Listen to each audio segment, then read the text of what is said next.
आप देख रहे हैं पहाड़ टीवी, खबर पहाड़ की। नमस्कार, मैं हूं आपके साथ परिधि जोशी और आप देख रहे हैं उत्तराखंड का सबसे लोकप्रिय डिजिटल न्यूज चैनल पहाड़ टीवी। आइए देखते हैं उत्तराखंड की तमाम अहम बड़ी खबरें। उत्तराखंड में कल शाम स्वास्थ्य विभाग से जारी बुलेटिन के अनुसार कोरोना मरीजों की संख्या 21,234 पर पहुंच गई।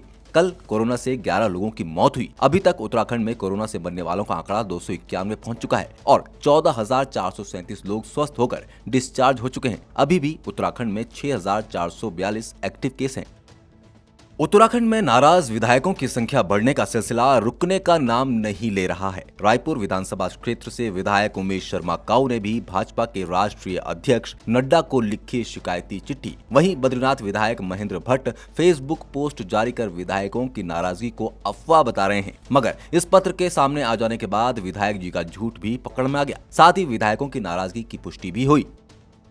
पूर्व मुख्यमंत्री हरीश रावत ने पत्रकारों से वार्ता करते हुए प्रदेश की त्रिवेंद्र सिंह रावत सरकार पर जमकर हमला बोला। उन्होंने कहा कि जो जैसा बोएगा वो वैसा काटेगा। 2016 में भाजपा ने प्रदेश में अस्थिरता पैदा की थी और आज खुद भाजपा राजनीतिक अस्थिरता में है। उन्होंने कहा कि प्रदेश में कोरोना महामारी तेजी से फैल रही है, वहीं बेरोजगारी भी लगातार बढ़ रही है और पिछले 3.5 साल की त्रिवेंद्र रावत की सरकार ने राज्य की जनता को कुछ नहीं दिया। प्रदेश की सरकार की गलत नीतियों के कारण प्रदेश में बेरोजगारी का दर अन्य प्रदेशों के मुकाबले बढ़ा है। जैसा बोएगा वैसा काटेगा।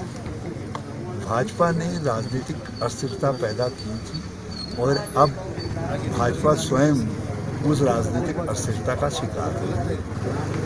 राज्य जिस समय कोरोना जैसी महामारी के संकट से जूझ रहा है, जिस समय राज्य के अर्थव्यवस्था रसातल को जा रही है, बेरोजगारी निरंतर स्काई रॉकेट की तरीके से आसमान को छू रही है, तो ऐसे समय के अंदर राज्य के अंदर जिस प्रकार की राजनीतिक परिस्थितियां पैदा हुई वो चिंताजनक है। एक तरफ प्रदेश के मुखिया अखबारों में पहाड़ के हर गांव को सड़क सुविधा से जोड़ देने का दावा कर रहे हैं, मगर असल तस्वीर रोज वायरल होती ये वीडियो बयां कर रही है। ये तस्वीरें हैं उत्तराखंड के दुर्गम ओखला कांडा की, जहां देवकी नामक बीमार महिला को उपचार हेतु डंडी कंडी के सहारे ग्रामीण ले जाते हुए दिखाई दे रहे हैं। शासन प्रशासन मुर्दाबाद, शासन प्रशासन मुर्दाबाद, हमारी मांगे पूरी करो, हमारी मांगे पूरी करो। सियालना में ग्राम प्रधान शीशपाल के द्वारा मनरेगा के अंतर्गत जो भी निर्माण कार्य किए जा रहे हैं उन पर ग्रामवासी प्रश्न चिन्ह लगा रहे हैं। ग्रामवासियों का मानना है कि उनकी गुणवत्ता सही नहीं है, जिसकी शिकायत उन्होंने अधिकारियों से भी की। की बात नहीं प्रधान जी, आपको तो बोलना पड़ेगा। जब बजरी खराब है तो आपको बोलना तो पड़ेगा ना, उसमें क्या है? नहीं बोलना तो पड़ेगा। कैसी बात कर? नहीं बच्चों की नहीं, जो हम बोल रहे हैं प्रधान जी, जो इतने लोग काम कर रहे हैं ना नरेगा में, ये बोल रहे हैं सब की मिट्टी का पैसा मेरे को नहीं मिल रहा है। बजरी पैसे की बात नहीं कर रहे, नहीं हम ये बोल रहे हैं। नहीं लेबर बजरी लाएगी, आपने ये डलवाई क्यों? फिर ये मिट्टी क्यों डलवाई है?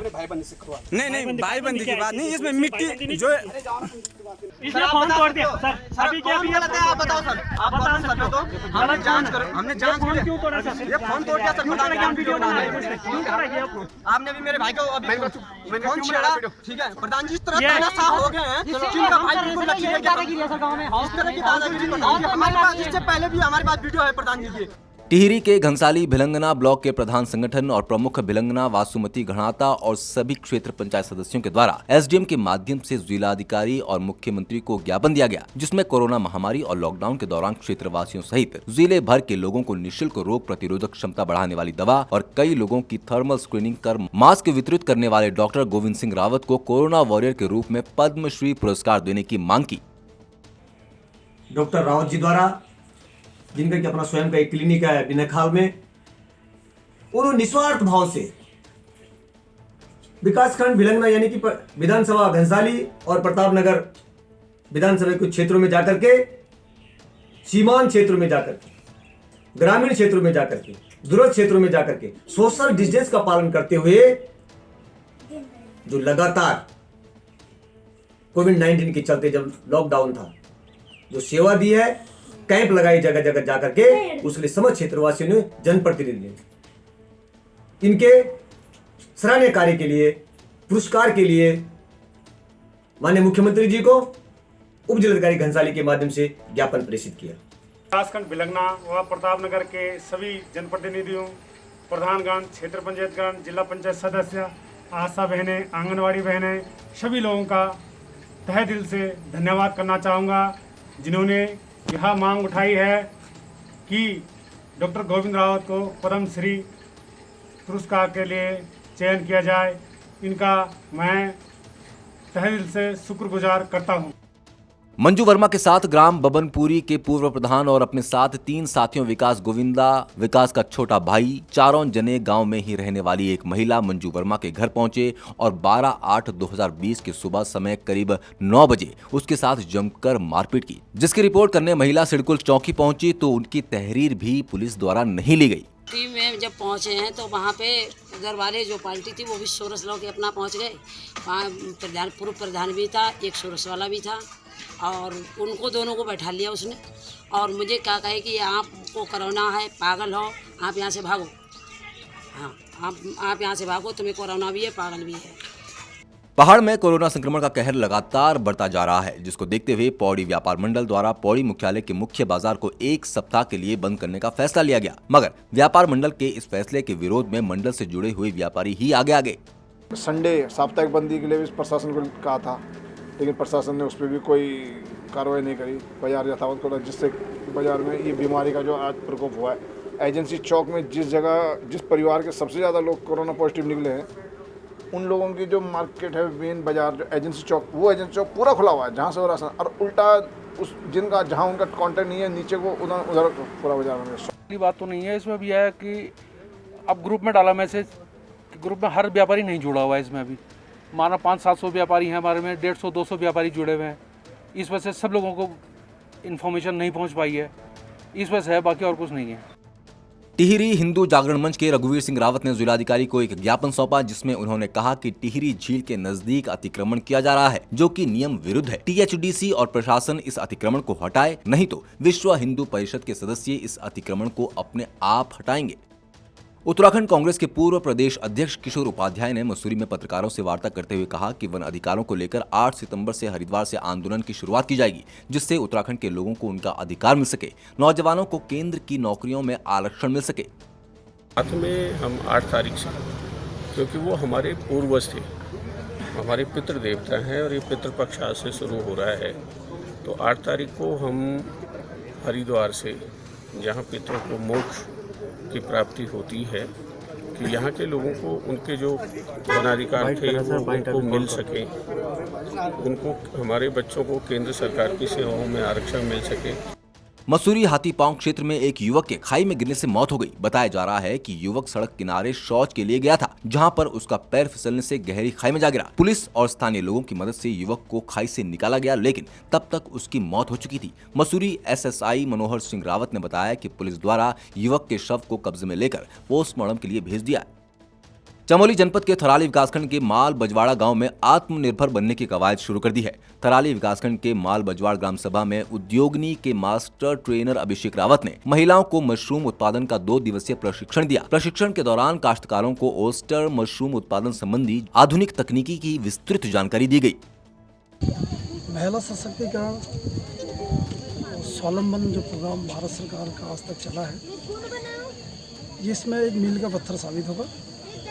इससे एक नकदी फसल को बढ़ावा मिलेगा और स्वतः ही बात है कि जब नकदी फसल को बढ़ावा मिलेगा तो आमदनी बढ़ेगी। मशरूम उगाएंगे, वो ढिंगरी मशरूम का प्रोडक्शन यहाँ पे करेंगे और जो यहाँ की महिलाएं हैं वही इस प्रोडक्शन को देखेंगी, वही इनकी मार्केटिंग करेंगी और वही क्या करेंगे, इसके लिए भूसा तैयार करेंगे। और जो भूसा, सबसे बड़ी बात, जो भूसा वो तैयार कर रहे हैं वो शहरों से ना ला करके जो यहीं का जो घास है, जो लोकल घास होता है और वो भूखा जो लोग फेंक देते हैं, उसी में ये लोग मशरूम का उत्पादन करेंगे। में काम किया है, जड़ी बूटी में हमने बहुत अच्छा काम किया है, उसमें हमारे लिए IPI बहुत अच्छा हो रखा है। व्यापार भी किया है थोड़ा बहुत हमने और अच्छी आमदनी हमको मिली है। जड़ी बूटी हम चाहते हैं कि हमें आगे भी इस पे काम मिले और ज़्यादा से ज़्यादा काम मिले। बागेश्वर में स्वर्ण समाज की महिलाओं ने बागेश्वर से बीजेपी विधायक चंदन राम दास के पुत्र गौरव दास पर सामाजिक सौहार्द खत्म करने और गैर जाति के महिलाओं पर अनुसूचित जाति एक्ट लगाए जाने की बयानबाजी करने के साथ ही गरीब, विक्षुब्ध, मानसिक संतुलन खो चुकी महिला पर नाजायज दबाव बनाए जाने का एक ज्ञापन उप जिलाधिकारी बागेश्वर के माध्यम से मुख्यमंत्री को प्रेषित किया। महिला उत्पीड़न यहाँ पर हो रहा है बिंदु खाते में जो महिला पर मतलब ये आरोप लगाए गए हैं कि मतलब मानसिक तौर से बीमार है, वो उन पर ये आरोप है कि उनको मतलब नेक्स्ट समाज के उन्हें कुछ कह रखा है, तो हम उसी का विरोध कर रहे हैं। चंदन रामदास जी, माननीय विधायक चंदन रामदास जी के सुपुत्र गौरव दास जी ने ऐसी एक्ट को लेकर महिला पर ये कहा गया था कि महिला को गिरफ्तार किया जाए। सर, ये सरासर गलत है। जब महिला मानसिक रूप से अगर स्वस्थ नहीं है, मानसिक रूप से स्वस्थ नहीं है, तो वो कैसे पुट अप कर सकती है कि कोई भी आंसर को। यमकेश्वर प्रखंड के सिरासू गांव के ग्रामीण पूर्व सैनिक बीबी सिंह राणा ने ग्राम प्रधान प्रीतम सिंह राणा पर गांव के विकास कार्यों में घोटाले का आरोप लगाते हुए कहा कि पूर्व ग्राम प्रधान द्वारा पंचायत भवन की 4 दीवारी को नहीं बनाया गया, जबकि दीवार के नाम पर 1 लाख रुपए निकाले गए, जिसके चलते आज भी पंचायत भवन की खिड़कियां के रास्ते पहाड़ियों से भूस्खलन होकर मिट्टी अंदर आ रही है। प्रीतम सिंह राणा, वर्तमान ग्राम पंचायत सिरासू में प्रधान के पद पे हूँ, और अभी जो हमारे यहाँ सिरासू गाँव बहुत ही चर्चे में है, चर्चे का विषय है कि यहाँ पे घोटाले हुए हैं। सभी लोगों ने न्यूज़ों में देखा होगा, लेकिन क्या है कि जब तक जांच रिपोर्ट नहीं आती तो आप गांव को बदनाम कैसे कर सकते हैं। तो अभी तक उनका कोई जवाब नहीं आया है, तो मैंने उनको यही बोला कि अभी तक आप सब लोग जांच रिपोर्ट का इंतज़ार करिए, और फिर साबित अगर होता है कि भ्रष्टाचार हुआ है तो फिर हम सहयोग करेंगे। हर साल की तरह इस वर्ष भी पोषण माह सितंबर 2020 का आयोजन किया गया। पोषण के 5 सूत्र बताते हुए परियोजना अधिकारी ने बताया कि 1000 सुनहरे दिन एनीमिया से बचाव, दस्त नियंत्रण, स्वच्छता और साफ सफाई और पौष्टिक आहार के माध्यम से उत्तराखंड के हर घर तक पोषण की दस्तक इस कार्यक्रम का उद्देश्य है। कार्यक्रम में बाल विकास परियोजना से जुड़ी तमाम आशा और आंगनबाड़ी कार्यकर्तियों ने भाग लिया। कुछ दिनों पहले क्राइम स्टोरी के संपादक राजेश शर्मा को दून पुलिस ने आधी रात को घर से उठाकर उनके ऊपर राजद्रोह और गैंगस्टर का मुकदमा लगा दिया, जिसके चलते करीब 1 महीने तक पत्रकार राजेश शर्मा को जेल में रहना पड़ा। लेकिन आज उन्हें नैनीताल हाई कोर्ट से जमानत मिल गई। वहीं कोर्ट ने पुलिस को सख्त आदेश दिया कि उन्हें आज ही रिहा किया जाए। उत्तराखंड की तमाम बड़ी खबरों में फिलहाल इतना ही। बाकी अपडेट्स के लिए हमारे साथ बने रहिए और देखते रहिए पहाड़ टीवी। उत्तराखंड की हर छोटी बड़ी खबर के लिए सब्सक्राइब करें पहाड़ टीवी। खबर पहाड़ की, बेल आइकन दबाना ना भूलें।